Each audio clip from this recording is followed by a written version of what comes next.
reste de toi viendra mon secours.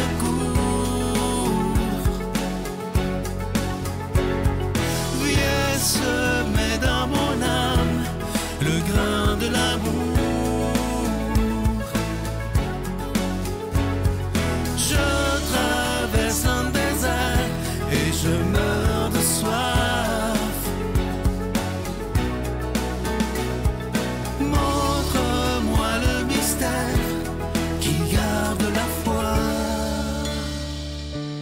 Bon mardi 20 décembre, bienvenue à votre émission La Victoire de l'amour en ces derniers jours qui nous séparent de Noël. J'espère que vous allez bien. On rejoint tout de suite pour sa chronique William Baudouin et à l'homélie, ce sera l'abbé Éloi Gillard.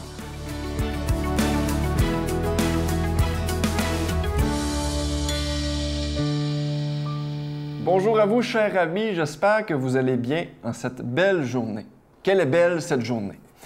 Aujourd'hui, c'est un sujet que ça fait longtemps que j'ai envie de vous proposer. J'attendais le bon moment et je crois que c'est aujourd'hui le bon moment. Donc, ce n'est pas une beauté tirée d'une lecture que j'ai faite dernièrement, c'est une réflexion qui m'habite depuis un certain temps que j'ai envie de vous partager. Le sujet, c'est humilité versus naïveté. Un jour, j'ai entendu une voix au profond de mon cœur, en pleine méditation, des fois ça m'arrive, me dire « L'humilité nous mène aux portes du royaume de Dieu, mais c'est la naïveté qui nous ouvre les portes. » Et là, c'est pas de moi, comme je vous dis, ça vient d'ailleurs. Quand c'est des belles choses comme ça vient jamais de moi, ça vient d'ailleurs. Mais je voulais m'entretenir avec vous là-dessus parce que plusieurs fois dans la Bible, on parle d'humilité, mais plusieurs fois aussi, on parle de naïveté. Puis moi, quand vient le temps de penser à la naïveté, je pense tout de suite aux enfants. C'est comme un lien qu'il y a dans mon cerveau, automatique. Puis quand je construisais cette chronique-là, je me disais, mais dans le fond, est-ce qu'on a déjà vu, sincèrement, puis ça c'est une grosse question que je vous pose, là, est-ce qu'on a déjà vu un enfant humble? Je ne sais pas pour vous, si vous avez eu la chance et le privilège d'avoir des enfants dans votre entourage, d'avoir eu des enfants ou de côtoyer des enfants, mais moi, j'en ai deux à la maison. Je les ai rencontrés très tôt, c'est les enfants de ma conjointe. Et j'ai jamais décelé vraiment d'humilité dans leur comportement, dans leur état. Beaucoup de naïveté, par contre. Hein? Il y a une différence à mes yeux entre l'humilité et la naïveté. Donc, sincèrement, je n'ai jamais rencontré vraiment d'enfants humbles, mais beaucoup d'enfants très naïfs. Puis, j'ai pris aussi conscience de la différence entre la naïveté et l'humilité dans un congrès dernièrement. J'ai assisté à un congrès, puis j'entendais le conférencier qui n'avait pas beaucoup d'expérience sur le sujet dont il présentait, nous rappeler sans cesse qu'il n'avait pas beaucoup d'expérience, qu'il n'y avait pas assez de données pour se prononcer pleinement et tout ça. Puis, à un moment donné, j'ai eu la réflexion suivante. Je me suis dit, est-ce que parfois, trop d'humilité ou l'humilité tout court peut nous freiner ou nous ralentir dans notre vie? C'est une drôle de question quand même, là. Mais je me suis quand même posé cette question-là. Ça m'a irrité de réaliser que ce conférencier-là ne prenait pas sa place. Dans la Bible, il est écrit, dans la parabole de l'enfant prodigue, « Nous sommes fils et filles de Dieu. Tout ce qui appartient au Père est à nous. » Comment pouvons-nous, puis là, je sais que c'est épouvantable ce que je vais dire, mais comment pouvons-nous être croyants et humbles à la fois? Alors moi, je préfère, et de loin, la posture de la naïveté, donc de tomber, d'essayer des choses, de croire en des choses, d'être déçu, de recommencer, un peu comme l'enfant qui trébuche puis qui recommence, à l'humilité. Parce que nous savons que Dieu, la vie, l'univers, peu importe, est toujours en quelque sorte derrière nous. Permettons-nous d'être naïfs, chers amis. Sur ce, je vous souhaite une très belle semaine. Notre Père qui es aux cieux, que ton nom soit sanctifié, que ton règne vienne, que ta volonté soit faite sur la terre comme au ciel. Donne-nous aujourd'hui notre pain de ce jour. Pardonne-nous nos offenses, comme nous pardonnons aussi à ceux qui nous ont offensés. Et ne nous laisse pas entrer en tentation, mais délivre-nous du mal, car c'est à toi qu'appartiennent le règne, la puissance et la gloire pour les siècles des siècles. Amen. Je continuerai à croire, même si tout le monde perd espoir. Je continuerai à aimer, même si les autres parlent de haine. Je continuerai à construire, même si les autres détruisent. Je continuerai à parler de paix, même au milieu d'une guerre. Je dessinerai des sourires sur des visages en larmes et je tendrai les bras à ceux qui se sentent épuisés. Oui, je continuerai à croire.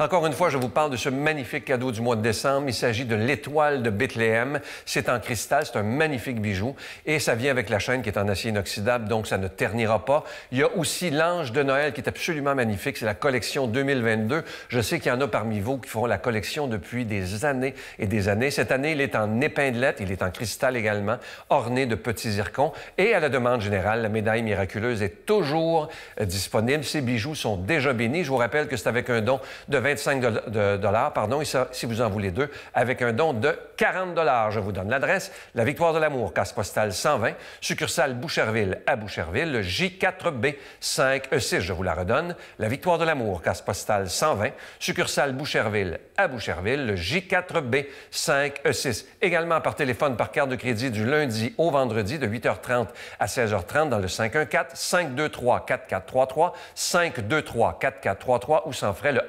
1-888-811-9291, 1-888-811-9291 et aussi sur notre site Internet. Vous savez que c'est une façon très rapide, sécuritaire et efficace de faire votre don, le www.lavictoiredelamour.org. Et je vous rappelle évidemment que vous recevrez un reçu pour fin d'impôt. Je vous rappelle également que cette émission, elle serait impossible sans vous, parce qu'on est là depuis bientôt 28 ans et c'est grâce à des milliers de personnes qui ont décidé, ensemble, on va se donner la main, on va serrer les coudes et on va annoncer la priorité des priorités. Alors, merci de votre don spécial en cette période de Noël. Merci de votre générosité et merci de votre prière.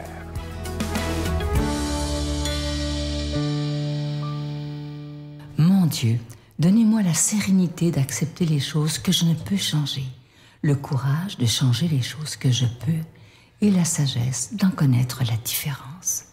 Amen.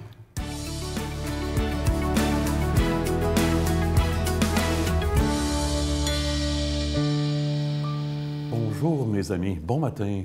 Je suis très heureux d'être avec vous encore une fois. 20 décembre, on est à peine à quelques jours de Noël et c'est l'Évangile de l'Annonciation. Ah, il revient à quelques reprises durant l'année, celui-là. Hey, on essaye-tu de relever le défi d'y trouver quelque chose de neuf? C'est le propre de la parole de Dieu, d'être inépuisable, bien sûr. Mais ce matin, on essaye de ne pas se dire trop les affaires qu'on entend. Ça va-t-il? En tout cas, on essaie. Bon, on demande à Marie de nous aider dans ce sens-là. On est dans l'Évangile de Luc. L'ange Gabriel fut envoyé par Dieu dans une ville de Galilée, appelée Nazareth, à une jeune fille, une vierge, accordée en mariage à un homme de la maison de David, appelé Joseph. Et le nom de la jeune fille était Marie. L'ange entra chez elle et dit, « Je te salue, comblée de grâce, le Seigneur est avec toi. » À cette parole, elle fut toute bouleversée et elle se demandait ce que pouvait signifier cette salutation. L'ange lui dit alors, « Sois sans crainte, Marie, car tu as trouvé grâce auprès de Dieu. Voici que tu vas concevoir et enfanter un fils. Tu lui donneras le nom de Jésus. Il sera grand, il sera appelé Fils du Très-Haut. Le Seigneur Dieu lui donnera le trône de David son père. Il régnera pour toujours sur la maison de Jacob, et son règne n'aura pas de fin. » Marie dit à l'ange, « Comment cela va-t-il se faire puisque je suis vierge? » L'ange lui répondit, « L'Esprit Saint viendra sur toi, et la puissance du Très-Haut te prendra sous son ombre. C'est pourquoi celui qui va naître sera saint, et il sera appelé Fils de Dieu. Et voici qu'Élisabeth, ta cousine, a conçu elle aussi un fils dans sa vieillesse, et elle en est à son 6e mois, alors qu'on l'appelait la femme stérile, car rien n'est impossible à Dieu. » Marie dit alors, « Voici la servante du Seigneur, que tout se passe pour moi selon ta parole. » Alors l'ange la quitta. J'ai lu l'autre jour quelque chose de bien intéressant. Une femme a eu 50 ans il y a quelque temps. Puis là, ses amis s'attendaient à ce qu'elle dise, bien, je veux qu'on aille souper au restaurant ensemble, fêter ça 50 ans, hein? Bon. Et elle a dit, non, j'ai une autre idée. J'aimerais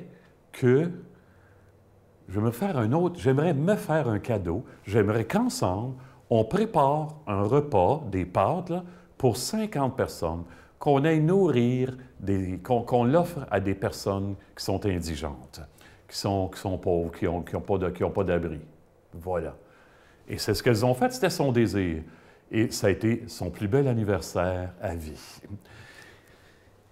Marie accueille l'ange. Réjouis-toi, le Seigneur est avec toi. Hey, Marie, elle connaît les Écritures, hein? Oh, elle est troublée parce qu'elle sait très bien que des mots pareils, ça ouvre les grandes missions.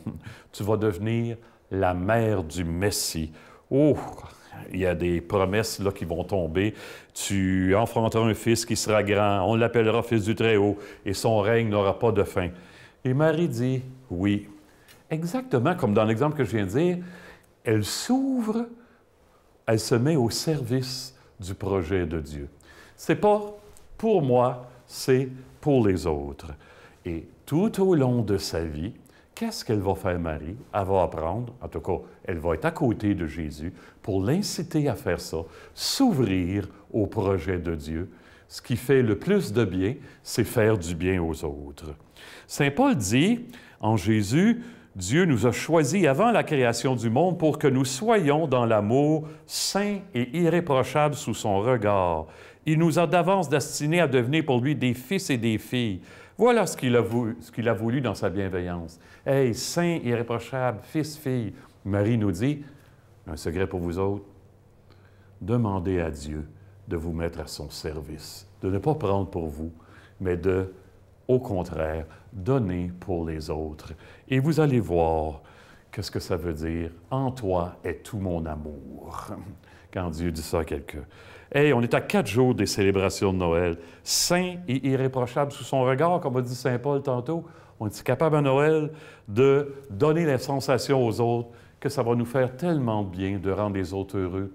Ah, puis les autres vont nous le rendre, hein? C'est bien sûr. Alors, on dit au Seigneur, oui, il y a des fêtes incomparables qui nous attendent ce matin. On peut dire au Seigneur, on va faire tout pour faire un petit quelque chose pour les autres. Et le Seigneur va s'arranger, évidemment, pour que la vie circule d'une manière nouvelle au milieu de nous. Oh, il y a des surprises qui nous attendent. Mon plus beau cadeau, c'est de toucher à mon cœur profond, à mon moi profond. Tout l'amour que Dieu a pour moi, hein, et dont je n'ai pas conscience, tout le reste finit par être décevant. Que Dieu nous bénisse et qu'il nous laisse entrevoir l'espérance que nous ouvre son appel, lui qui est Père, Fils et Esprit Saint. Amen. Bonne vie. À bientôt, tout le monde. Joyeux Noël. Je vous salue, Marie, pleine de grâce. Le Seigneur est avec vous. Vous êtes bénie entre toutes les femmes, et Jésus, le fruit de vos entrailles, est béni. Sainte Marie, Mère de Dieu, priez pour nous pécheurs, maintenant et à l'heure de notre mort. Amen.